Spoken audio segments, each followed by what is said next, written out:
On est Siman Samer Aleph, Saïf et Bim.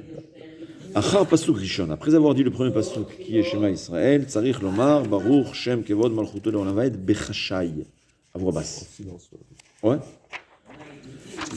Alors, comme le Mishnah Berurah ramène, c'est peut-être connu, mais c'est pas grave, on va le répéter, que quand Yaakov Avinu, il a ramené ses enfants avant sa mort, il a voulu leur annoncer quand le Mashiach va venir. Bon, c'est le Rambam qui le dit. Il dit, intéressant. C'est les enfants qui disent Shema Israël. Hein? C'est les enfants qui disent Shema Israël. Non, alors, une seconde, très bien. Alors, qu'est-ce qu'il a dit? Et Venistaka Minu Shrina, c'est-à-dire que le Baruch Hu, il n'a pas voulu qu'il nous dévoile. C'est quand le moment où le Mashiach arrive, c'est un secret, c'est top secret. Ouais. Tout celui qui nous dit le Mashiach va venir, alors, où il est, tout d'un coup Hachem lui a dévoilé. Hein? Yaakov Avinu, il n'a pas voulu qu'il dévoile. Mais cette personne qui dit que le Mashiach va venir, il a dévoilé. C'est pas mal. Hein? Il faut être intelligent. Mais étant donné que Shbochou n'a pas voulu qu'il dévoile, donc Nistakam il n'avait plus de roi Hakodesh, il n'était plus attaché à Shbochou. Il a cru que Chas Veshalom, la raison est parce que un de ses enfants n'a pas le mérite, c'est-à-dire Chas Veshalom, il est Oved Avodazara. C'est un idolâtre. Il a dit Shema Yishbachem Mishenu Agun, Amrou Patrou Kulam, Shema Israël, Hashem Elokenu, Hashem Echad. Il a dit Shema Israël, c'est écoute Israël, c'est qui Israël? C'est le nom d'Akadosh Baruch Hu, de Yaakov.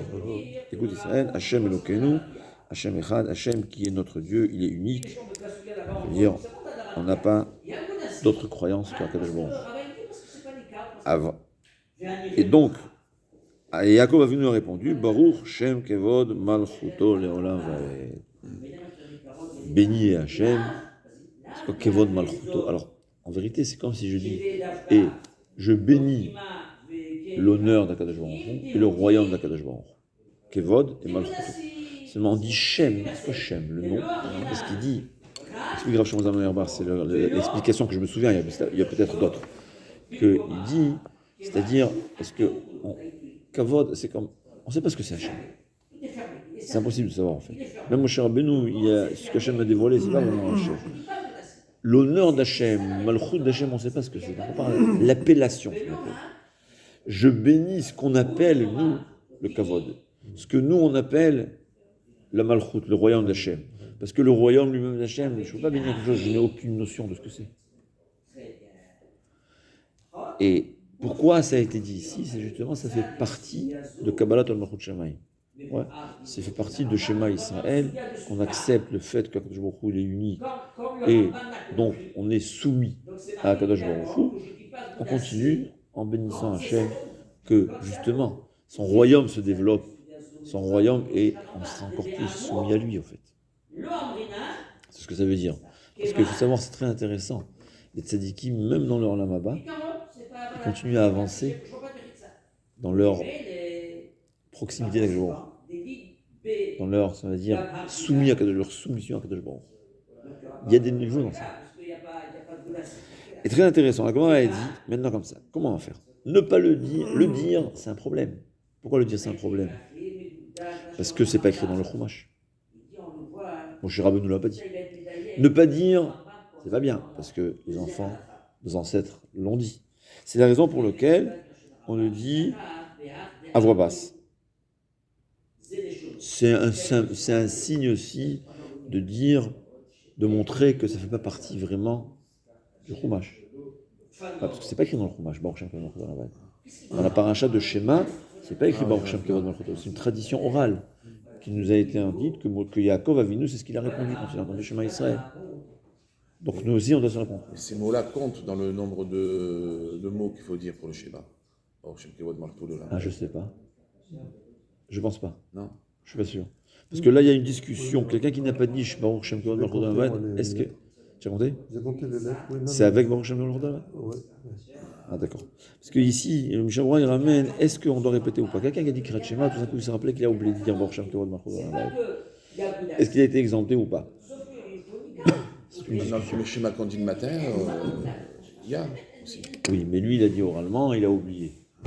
il ne savait pas, il avait le chumash, il s'est dit, ah bon, c'est le chumash, il lit du chumash. Et il n'a pas suivi le cours, il ne sait pas que dans le chumash, c'est pas écrit Baruch Shem Kevod Malchut Olam Vaed. Ensuite, il vient au cours, on lui dit, écoute, il faut dire Baruch Shem Kevod Malchut Olam Vaed. J'ai pas dit, est-ce que je dois répéter Kriyat Shema ou pas? Alors, Mishnah Berurah, le bureau, il ramène des avis différents. Et pourquoi on nous dit simplement à voix haute à tout tour et pas les autres jours? Très bien, parce qu'au fait, c'est un secret. Les Malachim, ils sont jaloux de nous. Ils sont jaloux. Et ils comprennent la valeur des mitzvot. Tu comprends? Ils sont très jaloux de nous. Il y a des choses.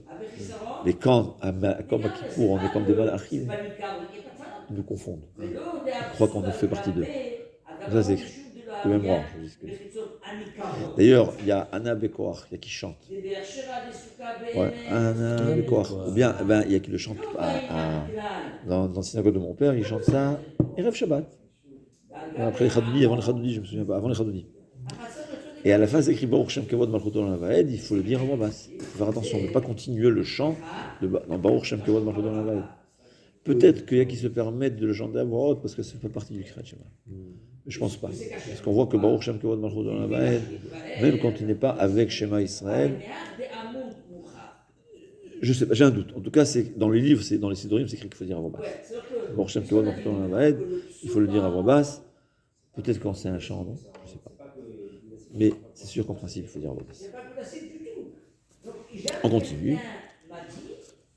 צריך להפסיק מעט בין לעולם ועד ל"ואהבת", כדי להפסיק בין קבלת מלכות שמיים לשאר מצוות. Pour comprendre ce saïf, on va rappeler la Gemara, il dit comme ça, que Shema Israël, c'est Kabbalat Malchut Shamaim. On accepte, on se soumet à Kadosh Baruch. Mais ensuite, dans Ve'ahavta, on précise dans les détails les mitzvot. C'est une nouvelle étape. C'est la raison pour laquelle il dit après Va'ed, il faut marquer un arrêt. Et ensuite, commencer Ve'ahavta. Il ne faut pas dire bon, Va'ed et tout de suite Ve'ahavta, il faut marquer un arrêt. Pourquoi? Parce que Baruch Shem Kevod Malchut Olam Vaed fait partie de l'acceptation sur soi-même de Akadosh Baruch Hu. Et Ve'ahavta, c'est l'acceptation des mitzvot. Et quelles mitzvot? Principalement les mitzvot de l'étude de la Torah. C'est pour ça qu'il dit à Volbeck qu'au fait la première paracha c'est pour les Talmidei Chachamim. On accepte Akadosh Baruch Hu. C'est Torah tout le temps, Torah. On ne parle pas de l'accomplissement des mitzvot. On parle de la Torah. On parle des Tefilin qui ont la même valeur que l'étude de la Torah, il faut savoir. Et après, Ve'hayim Shamoa, on parle de l'acceptation des autres mitzvot. Et là-bas, on parle de quelqu'un qui travaille, que si on suit les préceptes de l'Akadosh Baruch Hu, on aura la pluie en son temps, ou on aura une parnassa facile. C'est ce que ça veut dire aussi. Ouais, aujourd'hui, c'est quoi la pluie? C'est le compte en banque. C'est la même chose. Parce que dans le temps, il y avait la pluie, c'est où la pluie? Rien. Ouais. Manger, c'était déjà pas mal. Aujourd'hui, on le fait. C'est magnifique, je pense que c'est le gel. Avant, juste manger, c'était la bracha, c'était ça la bracha. Ouais, aujourd'hui, je ne suis pas trop tenté de manger. Je suis obligé d'acheter des habits tous les 2 jours. Oui, on a des besoins incroyables. Ouais. Il m'a dit aujourd'hui, il faut payer l'électricité et l'eau. Catastrophe. Et le gaz. Ouais, mais bon, Hachem, Akadosh Baruch Hu, il donne. C'est pas de différence. Ouais. Maintenant, dit le Rama. Veyesh le'afsik bepasuk rishon. Quelle heure il est? Il est moins 10. On peut terminer. Il dit dans le pasuk rishon, il dit il faut partager en 3. Shema Israël. Écoute Israël. Après, tu vas dire Hachem Elokeinu. Hachem est notre Dieu. Hachem Echad. Hachem est un. Donc, au fait, dans le pasuk, il est partagé en 3. En 3. Shema Israël. Écoute Israël. Hachem, il est Elokeinu. Hachem, il est Echad.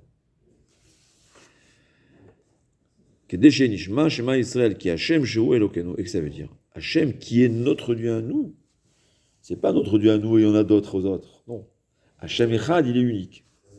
V'yesh le'afsik me'ad ben Echad le Baruch. Et après, quand on dit Hachem Echad, il faut s'arrêter aussi avant de dire Baruch. Pourquoi? Parce que Ikar, qui boule le Shema, il ne va pas sur Rishon. Le pasuk Rishon, le premier pasuk de Shema, c'est l'essentiel de Kabbalat de Malchut Shamaim. Et ensuite, on complète avec Baruch Shem Kevod Malchut Olam Vaed. Non, savoir marquer un arrêt. On arrête là. On va dire.